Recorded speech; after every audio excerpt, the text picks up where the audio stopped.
everyone. This is Jill Hurston with Accelerate. I'm the marketing director. So with that, I'm going to introduce our moderator today, Pankaj Jain. He's our SVP of Software Services. Pankaj, over to you. Thanks, Jill. Good morning, everyone, and welcome to today's webinar. So I encourage you to ask your question as we go through the presentation via the questions box. And I'll try to get all of them either when you ask the question on the slide or towards the end of the presentation. So with that covered, let me introduce our speaker for today. It is my great pleasure to introduce our speaker and my colleague, Rohit Sinha. Rohit is Director of Product Development at Accelerate, based out of Dallas. He helps companies accelerate their technology roadmap. He's a big believer of Agile principles. Rohit has a deep interest in thought leadership. He speaks in technical conferences and occasionally writes for technology magazines. With that said, over to you, Rohit. Thanks, Pankaj. So welcome everyone. And as Pankaj mentioned, I'm based out of Dallas, Texas. Frisco is my town. And I help and work with technology companies in their roadmap, accelerating their roadmap, help them with my teams and technical consulting. You can follow me on Twitter. Here are my contact details. You can also reach out to me on my email and also get me connected on LinkedIn. So that's about me. So let's just get started with the session. So today's topic is how we can make our fixed bit projects thrive in agile environment. So that's the topic that we are going to discuss. And in this, I'm going to talk about fixed bit projects, why they are important. And then we'll also talk about the two mindset, fixed bit and agile mindset. And then we'll see like why we need to have fixed bit projects and what are the different ingredients that can make them successful in agile environment. So that's that we are going to discuss in today's session. So let's get started. So why fixed bit is important? So basically there are a couple of reasons that why it is important. One is it assured predictability. So in terms of schedule and cost, stakeholders know when project is completing. So here with stakeholders, I mean the software leaders, the leadership, they know what is the schedule of the project, when we are expected this to be completed, and the company knows what is the expected cost of the project. So that way, company and the leadership can decide on the resource allocation. They can basically in an optimum way can use company resources, right? And the other thing is like shared responsibility. So in a fixed bid project, we have both client and a vendor involved, and they have a relationship. So a vendor has a deadline to meet. For example, if there's a project, we can say like if it's a 6 months project, and then a vendor gave a fixed bid estimate. So then they have a timeline of 6 months. They have a deadline that they need to meet. And then client also proactively need to make sure that they remove any roadblocks that are there in the project. So if a vendor, like if this is a SaaS-based application, and then you need to provide kind of a access to the client environment, or if they need a dependency on their Active Directory. So all vendor needs is access to the environment. So in that case, they need to highlight it because they have to meet the deadlines. They need to make sure the project get started on in a timely fashion, and then any dependencies they are basically removed before starting a user story. So and then client at the same time needs to remove those roadblocks in the process. So in this, like both vendor and client, they have interest in making sure the project is success, because if the project has like got into issues where vendor is missing the deadline, that's not a good outcome of a fixed bid project. In a similar fashion, if it happens, client, they may have other commitments, right? They may have commitments to their clients or the users. So they want to make sure that this project should be a successful project in a timely manner delivered. So that is why it is important. And the other reason is that leadership always needs budget, right? No one wants to sign a blank check. They need to know what's the cost, right? For example, if it's a 6 months project and the cost is say 300K, so they need to allocate it, they need to understand it, so that they can decide what other projects that the company can target this year, next year, right? So it helps in planning the next steps. So the next steps could be the resource allocation. So if it is a 6 months project, they can allocate team members for these 6 months, and then they can reallocate them to the other projects. So this way, they don't need to hire more professionals for doing other projects. Similarly, they can allocate and reallocate, like they can allocate the budget, they can plan the budget for the year. So fixed bid project is really important. Now we have like two different mindsets when we execute project, fixed bid versus agile. So as I discussed, the benefit of fixed bid is like it's a fixed cost, fixed time, and the visibility of project completion. So the leadership knows when the project is completing, what's the cost that they have to allocate, what budget they should have. So that's a fixed bid mindset. So that from that perspective, it's a good situation for leadership, right? They know what it takes to really do this project. Now, on the other hand, agile mindset, agile manifesto says respond to changes over following a plan, which is more realistic scenario where market conditions change, priorities change. So when you start product development over a period of time, things get changed. The moment you start seeing or the stakeholders start seeing the work in progress application, right, requirement evolves, which is a necessity and difficult to avoid in current situation, in current days, in these days. So agile is a really good fit to handle this, right? It's an adaptive model. All you can forecast is next sprint. So now if you are doing a project, let's say building a SaaS based application, and you find that you need to have a mobile interface as well. So in this case, and this is a must have, right? So you need to accommodate that, and the team says, oh, it's going to take maybe 2 additional weeks or 4 additional weeks, so you need to add that into a plan. And overall, the beauty of Agile is that you have a product backlog, which is priority list of user stories that you are going to target. So you can always prioritize and reprioritize your features, user stories, and Agile follows all these principles that help us really make it an adaptive approach. So there is a question from the audience. So fixed bid and in agile environment, I think you explained well, but the question is in a non-agile environment, there is no incentive for the client to remove the roadblocks. In their opinion, it is the vendor's problem. The client will be happy to collect liquidated damages if the project runs wrong. So what are your thoughts in the non-agile environment in the fixed bid? Right. So in a non-agile environment, you mentioned that there is no incentives for client to remove the roadblock Roadblocks. because Yeah. it's a fixed bid. Yeah. So in my opinion, this is kind of a, as I said, right, fixed bid in a non-agile environment is a shared relationship, because at the end of the day, it's a win-win situation. Clients, they make commitments, right? They have their own users or clients where they already made commitment based on the delivery dates. Mhm. So that's a relationship which is shared, that both have incentives really to do this thing. If vendor has to meet the deadline, right, that's not happening, it's not a right outcome, and then client needs to ensure that they basically be able to do all what they can, like remove all these roadblocks, whatever it is, and make sure the vendor is successful. Mhm. So yeah.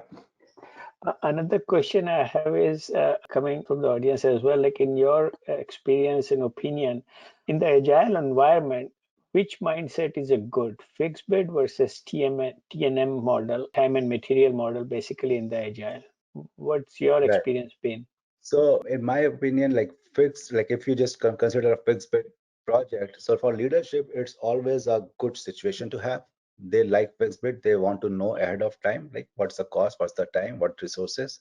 And agile is a mindset which actually accommodates the market changes, the change of priorities, which is a necessity, which is a reality.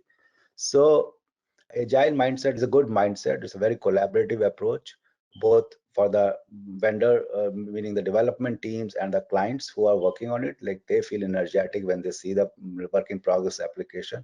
So it's a really good mindset. So that's why it is getting so popular. But so for both leadership and the development team, so I would say the fixed bit with agile approach is really a good mindset, where how you can make fixed bit projects work successfully, develop successfully in agile environment. Thank you. All right. So moving on to the next one, which is fixed bit with agile. So as I mentioned, like best of both the worlds, right? So it's a good, like pure customer centric approach where leadership wants to know the timeline. They wants to see when the project is completed, what will the cost. That will give them the predictability, and it is kind of a shared responsibility for both vendor and the client. And with agile, they'll get the flexibility. So the flexibility in terms of they can always add the changing market conditions, the new user stories, right? So that's the flexibility that they would like to have, because it is very difficult when you, like in a 2 years project, when you started and then you make sure whatever you are delivering, just deliver it, right? Now, if the example that I gave, there's a SaaS-based mobile application, and then the new features, which meaning a mobile interface is required, and then they found, okay, yeah, we need to have this mobile interface, without which the value may not be that much that we were expecting. So it's a must have. Now the other way, if you just go with the fixed bit, you just build this application what was originally decided, but client is not going to get the value out of it. So they'll get the value with agile approach, where we are able to accommodate those changes into our development and be able to deliver what makes sense to the client and what makes sense to the users. So that's a really good mindset. So the benefits of fixed bit with agile is that it's a fixed time, fixed cost, right? Flexibility to handle evolving requirements, adapt to change in priorities. So it will have agile events, right? You'll have Scrum ceremonies part of it. You can have sprint planning, sprint retrospective, make sure what's going on, what are the things that worked well, what needs to be improved, and then make sure we can prioritize, reprioritize the backlog. So all the benefits of agile that we get. So that can ensure highly motivated teams, because when I work with the agile teams, I see the motivation level is really high, right? We are able to see the progress. We are really able to see how things are going, how we handle the changing list of changes that happens during the product development. And that also helps improving client satisfaction, because we are following an adaptive approach, and at the same time we are still fixed bit. Now we will learn in like subsequent slides, I'll talk about like how we can make this possible. So on the right hand side, you can see the benefits that we'll get with the fixed bit. We'll still have like product backlog. We can prioritize, reprioritize them, right? We'll have the user story on the top left with the priorities. Then we follow the whole development planning, design, coding, testing, integration, which is going with the product backlog, right? So all these are surrounding a backlog, which is the center of the development. So that's the benefit that we get. Now let's come back to fixed bit and talk a little bit more. So as I mentioned, fixed bit has constraints, which is like fixed cost, fixed time, fixed scope. Managing all these three constraints determine the project quality. So scope, cost, and time, that they will determine the quality of the project. Now in the same product you are building, like for example, you are building a mobile application where you find, okay, there needs to be a GPS integration, right? It is you are building for the healthcare, like for doctors search, and then you need to integrate GPS with that, which is a changing requirement, and the users and development team says, okay, this is a change of scope. Now we'll need to add 20 story points, maybe 2 additional weeks, and the cost is, let's say, 50K, right? So if you change any one, then the other two constraints will be changed. If you do not change these constraints, then we need to compromise with the quality. So that's a challenge that we run into. So any change in any of the constraint can impact the quality or the cost or the time. So that's the constraint of fixed bit. Now let's talk fixed bit versus agile model. So we know that fixed bit, any change in one impacts the other two, whereas in agile, requirements evolve. So in this case, if you are doing a mobile project, new feature GPS integration is added and the scope changes like 20 story points.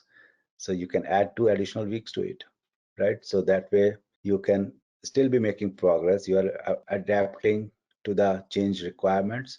And then in the subsequent slide, I'll focus on how we ensure it is still a fixed bit, right? So then when we learn about how managing the product backlog. But these are like two different models, right? So now the question is how to do fixed bit with Agile. Now the constraint is if the requirement changes or new requirement comes in based on the evolving nature of the world. So in that case, how you accommodate those changes in your product development, right? That example that I gave, like 2 GPS integrations is needed for a mobile application. Now, in order to do this, 20 story points added, right? And then how we can manage it. So let's just talk more on what are the ingredients of a successful fixed bit projects in agile environment. So knowing full requirements ahead of time is a myth. Expecting that we'll know everything before we start a project is really a myth. So you need a discovery phase to understand the scope and time. So it's going to reduce the project risk. Right now, an example I can give that you are building a application where you can search doctors, right, of different expertise. Now if you get this type of a requirement, it is really hard to build product, meaning give a fixed bit for this product, right? You really need to understand what level of details like we need to take care of, what are different use cases, right? Where this data will be stored, will that be on a mobile device or will it be on a central location?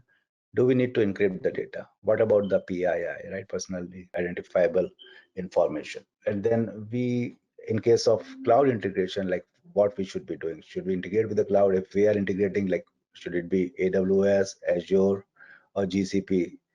If you know the client environment, that way you understand, okay, this is Microsoft, everything maybe makes sense to go with Microsoft Azure. So these are the things that we need to know ahead of time before we give any kind of a fixed bid. So I would recommend, like, we need to have a discovery phase with a typical duration of like 2 to 4 weeks, depending on the complexity of the project. So example of a typical discovery phase is duration wise, it is 2 weeks.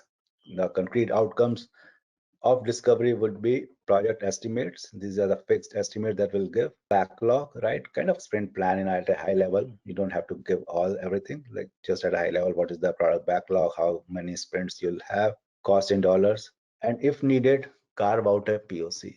So POC can be required in case if they foresee any technical challenges, right? In this case, like you are building a mobile platform, you need to decide where you can store data. Now, if you decided to store data on a mobile device, you need to see this is PII, maybe we need to encrypt it. If we are encrypting it, which database we should be using, and then what will be the performance, how we are going to secure the data. So all these things needs to be answered, and some of these are must-haves.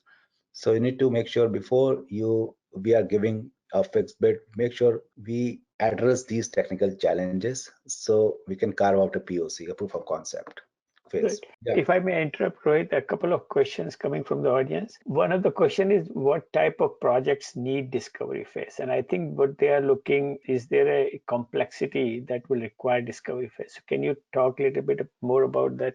Right. So that's a good question. So I would say if the requirements are at a high level, right, and the project is complex, we definitely need to have discovery phase.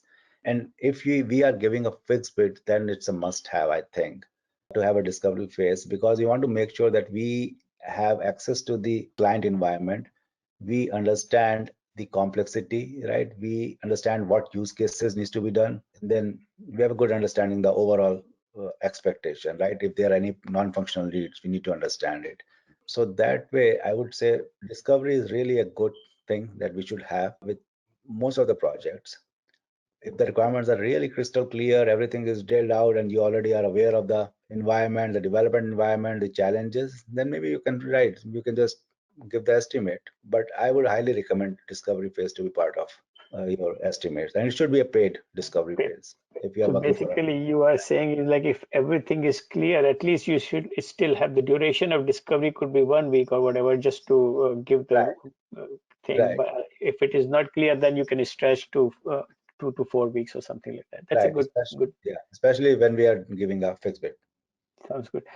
Other question that coming up is like you talk about in your slide, like in this even sprint plan. So in your experience, like, can you talk about like, are you talking 1 week sprints, 2 weeks? What's the typical sprint cycle looks like in this fixed bid projects in your experience?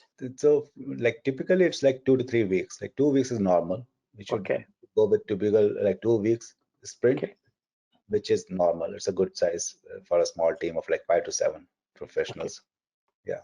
Okay. Sounds good. Thank you. Thanks, Pankaj. So yeah, now discovery phase, the example that I shared, like what build a healthcare mobile app for searching doctors, right? Just an example I just made up.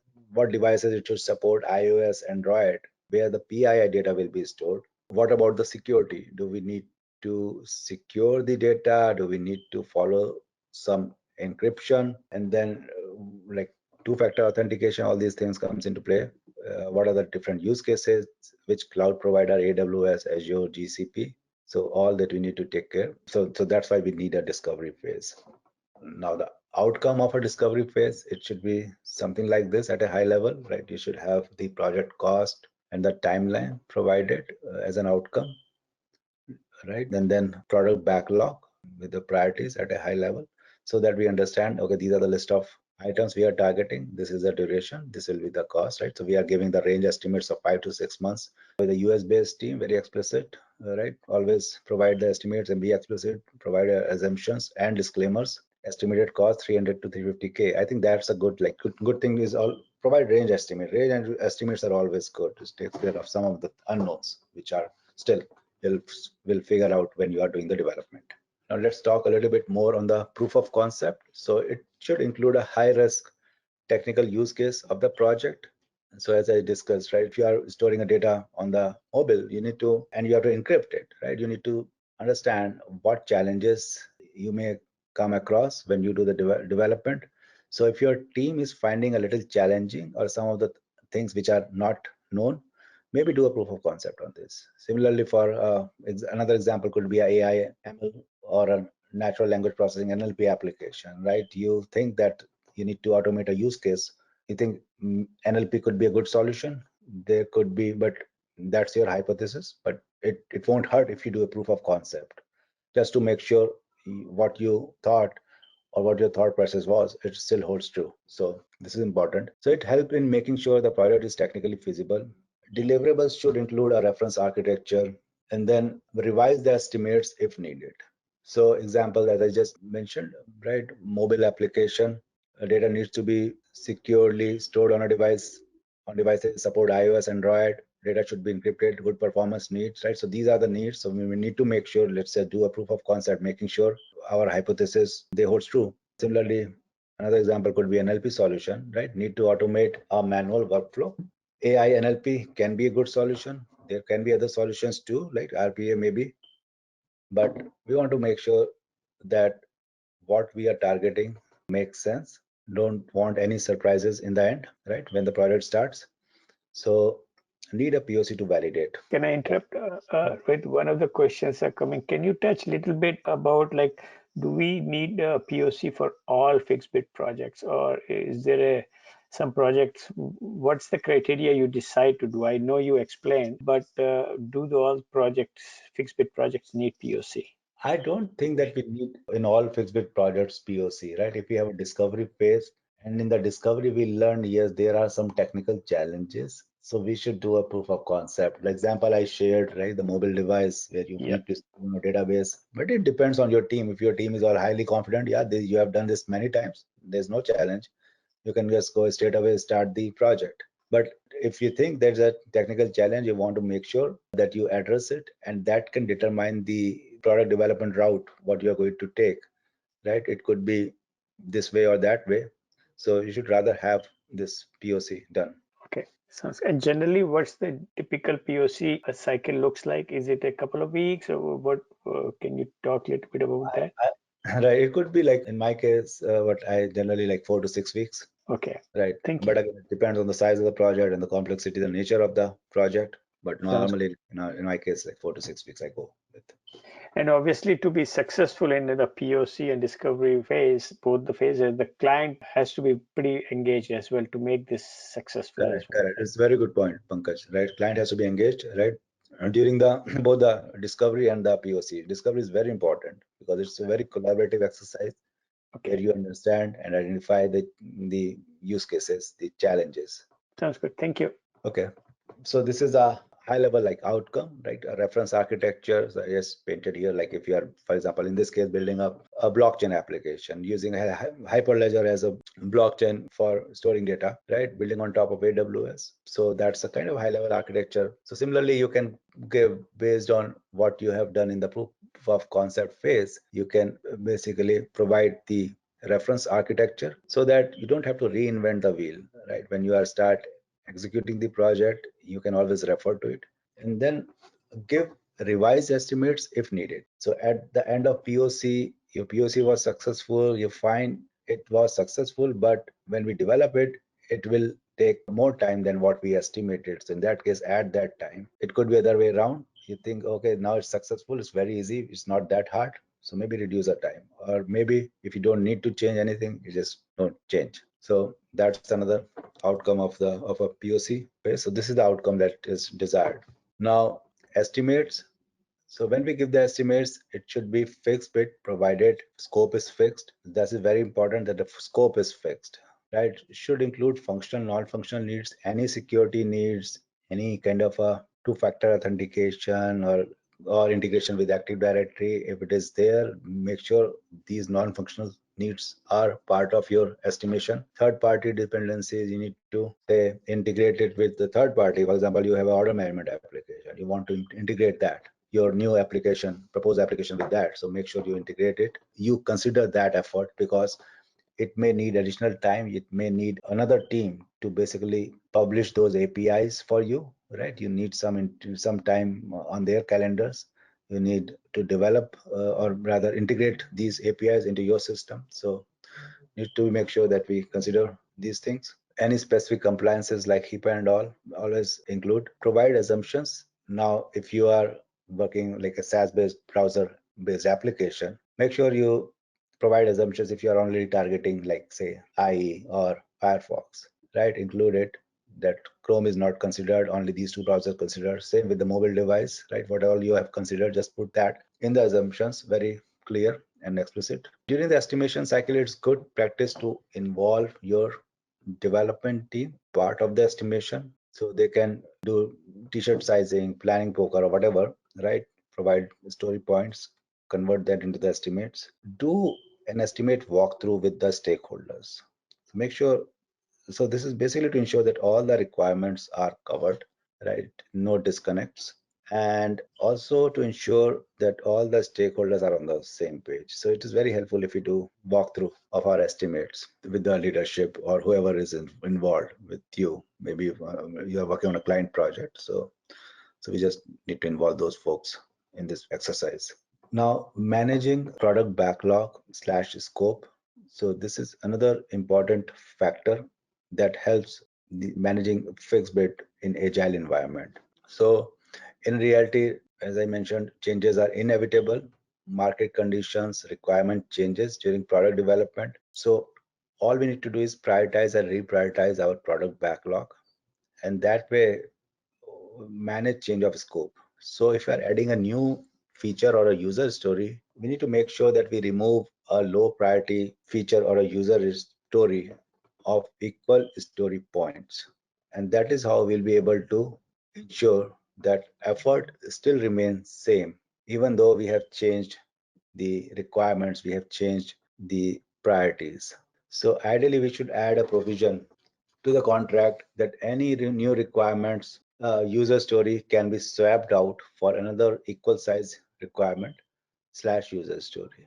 So in this example, if you are building an application for a doctor and then they said, okay, you need to add a specialty, say physician or whatever, right, which was not initially part of your this thing development. and it's a must-have. Like we need to handle this additional scope, and the best way to handle it in a fixed bit project is remove a low priority feature or a user story from their product development, right? So in this case, there could be a non-functional requirement, for example, logging, right? So you can just remove that. So it could be like one or two user stories which are of equal story points to the requirement that you are adding. So that's another way to manage the backlog and the scope so that it does not impact your overall timeline or the cost of the project. Yeah. Yeah, go ahead. First finish this slide. Go ahead. Right. So here, this another like pictorial view of how we do it, right? You are seeing a high priority requirements on the top, low priority on the bottom. There is an adjustment, right? There could be a low priority now becomes a high priority. So you can swap user stories of equal size. So if it might be that one user story you need to swap with two other user stories, right? You add one user story of say story point 10, and then you remove two user stories of story points 5 each, something like that. So that's another way that you can manage the product backlog. So if I may interrupt, Rohit, so one of the questions that's coming is, what if like yeah, this is ideal situation, you can do this, but suppose you're not able to swap the user story, suppose the new requirement coming, that is also a must. So can you just, with the understanding, extend the fixed bit to, let's say, another month, like where both the parties agree, okay, now this is your new fixed bit. Can you touch base a little bit about that, or you have to be very strict? No, I completely agree, Pankaj, with what you just said, because we have to be flexible, right? We are a development partner and we are working for our clients or for the leadership, and they are the one who basically control the budget. So all we need to do is, okay, it's a must-have user story. Now, Mr. Client, tell us what we need to do. What we are thinking is based on the priority and based on our collaboration, we think that user story can be swapped with others so that we can still be able to meet the timelines and the cost that we have committed. So the Sounds other good. thing that can come from the leadership, no, we want this also, and it's a must-have, and we understand that that's a challenge that you can't accommodate everything, right? That can impact your timeline and the cost. So they'll ask, okay, how much it's going to take, and then they'll see, and if they approve it, I mean, we can just go and integrate that in the. Sounds good. Another good question that is coming up from the audience is like the question goes like this: in a typical fixed bid contract, there are well-defined requirements and usually a system acceptance test that describes what must take place in order to be paid, right? But with the flexibility of Agile, how can milestone for payment be defined if those milestones can change? So your question is how we can change, like if there are milestones or the payments Yeah, have been defined, right? Then how we can. So I think the other way could be we probably need to change the milestones in a way that it shouldn't go with the feature by feature. It might go with the size, right? There could okay. be some accommodation of the size, right? Maybe this or this, right? These many features are 40 story points, right? So that is one thing that I can definitely That's a good think. response. Yeah, because if you keep swapping these stories and if the milestone, because fixed bid, I think the gist of the question is in the fixed bid thing, you have, let's say, every 2 months, if you deliver X, you get paid, right? Whatever. Yeah, And if the user client keep changing the backlog stories and swapping, so you still will be able to deliver, but your payment schedule both. will change, right? So your point is focus the payment schedule on the story, so then it allows flexibility on both sides. Correct. On the story points, right? Yeah. So that you Okay. will still be have putting the effort, right? And you're delivering. Hmm. So still your payments will be given. Yeah, that sounds good. Good response. Okay. Thanks.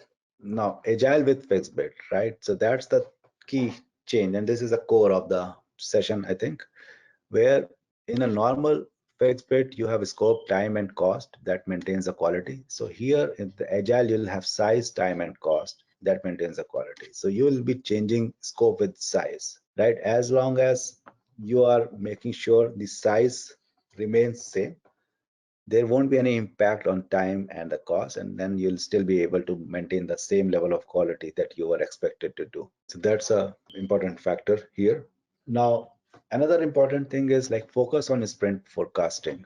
So when we do agile projects, initial few sprints needed to determine the velocity of the project, right? And after that, sprints should be predictable. Now, if we are seeing a challenge that after couple of sprints, also sprints are not predictable, these user stories spill over to the next sprint, then that's not a good situation.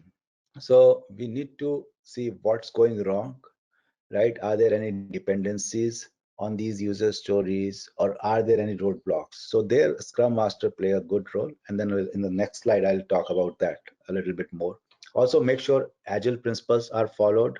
We should have an acceptance criteria defined. So acceptance criteria not only help in your defining a user story, it also helps your driving test cases. Like your testing team can just drive the test cases from the acceptance criteria, right? So that is very helpful.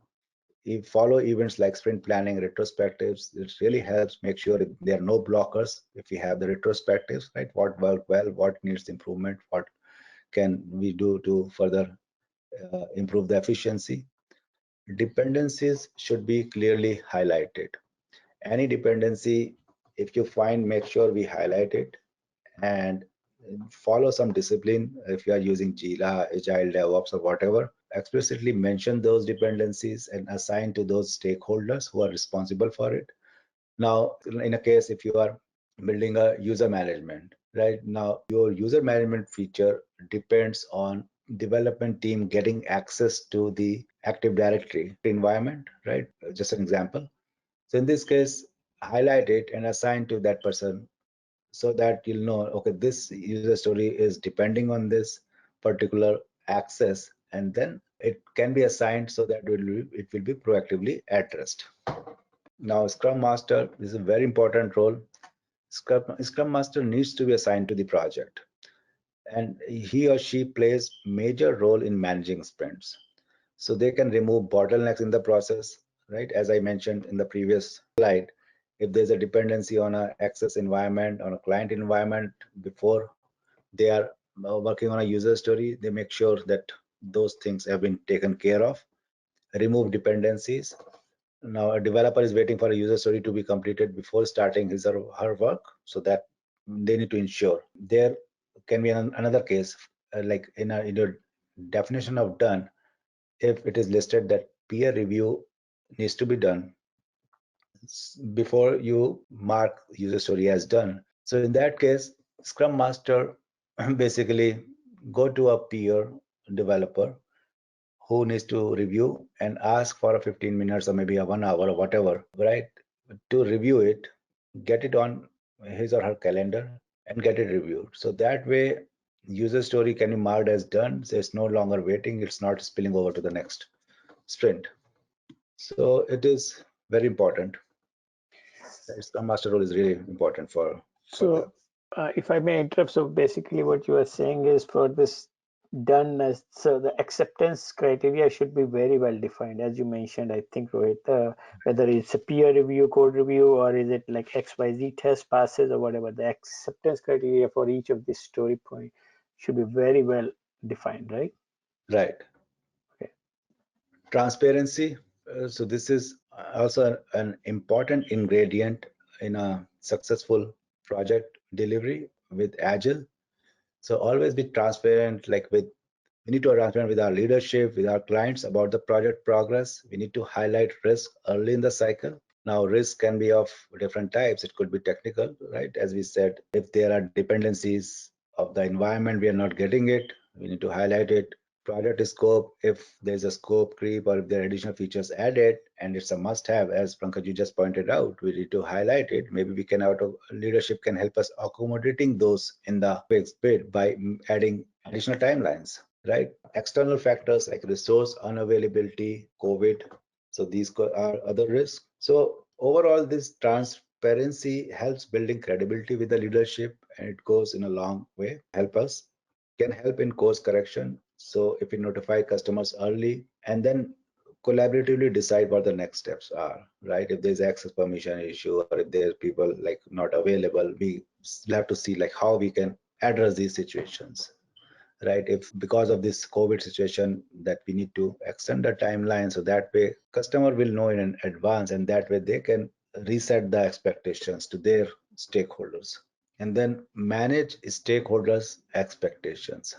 Set expectation that it is a fixed bit with fixed size and reiterate it so that they know that we are building a fixed bit application, but the effort will remain same, right? We can change requirements here and there. We can add new user stories, but we need to swap it out with another low priority user story. Send weekly reports. That is very helpful for managing the expectations, making sure all the stakeholders they know where we are. Mention any risk or red flags in your reports. Always also mention your accomplishments or any other thing that you wanted your leadership or the other people to know. Do management retrospectives frequently. So this is, I think it's very important. So in the management retrospective, what you're going to do is you'll call all the important stakeholders, including your management, right? It could be if you're doing for a client team, then we can invite them and reiterate the objectives in the beginning. We need to make sure objectives still make sense to everyone and there are no changes. If there are changes, that way we can address that situation ahead of time. Talk about the accomplishments, the project, discuss challenges, and then collaboratively work on like what we can improve. So that can help in improving the efficiency of the project, that can help in removing any roadblocks, and then decide the next steps. So this is very important for managing the expectations. That's a great point. So one of the questions that just came up on this management retrospective, Rohit, is what is the difference between management retrospective and sprint retrospective? And as you said, like typically sprint cycle is, let's say, 2 weeks. So how frequent this management retrospective should happen? If you can highlight. Yeah, that's a good question, Pankaj. So sprint retrospective and management retrospective, they are two different things. Sprint retrospective is mostly with the development teams, right, and product owner who are part of the daily day-to-day development. They are invited. Management retrospective is where you invite the leadership, your clients, also part of it. And then the frequency, when we start the project, it should be like every 2 weeks for a month or so, or maybe a couple of months. And then once it gets stable, we can do it monthly.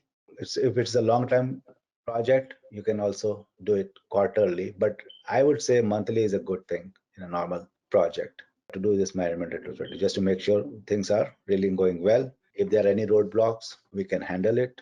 We'll see how we can make progress. So that's really very helpful.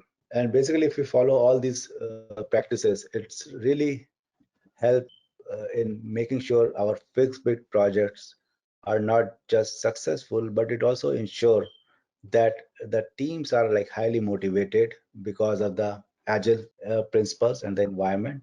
And also it makes sure the leadership, the client, they are getting a good high satisfaction. So that's all for this session. And if there are any questions, please feel free to ask. Okay, sounds good. So thanks. At this point, I've been asking question as the audience been asking. So at this point, I don't see any outstanding questions. So thanks again, Rohit, for a great presentations. I hope I definitely learned some nuances through your presentation. Just a reminder to everyone, you will be getting the recording of the webinar within a week. And if we are not able to answer your questions, or if you have a follow-up question, definitely do reach out to Rohit or me. Jill will be sending out our contact information when you get the recording. I'm looking forward to seeing you in all our future webinars. As Jill mentioned, we did the webinar after a long time, and I think we will continue follow up on a regular webinar. So please do register for our future webinars. And I think that's it for today. Thanks and have a great day, everyone. Yeah, Bye. thanks, Pankaj. Thanks, everyone. Thanks for listening. Thank you. Bye-bye.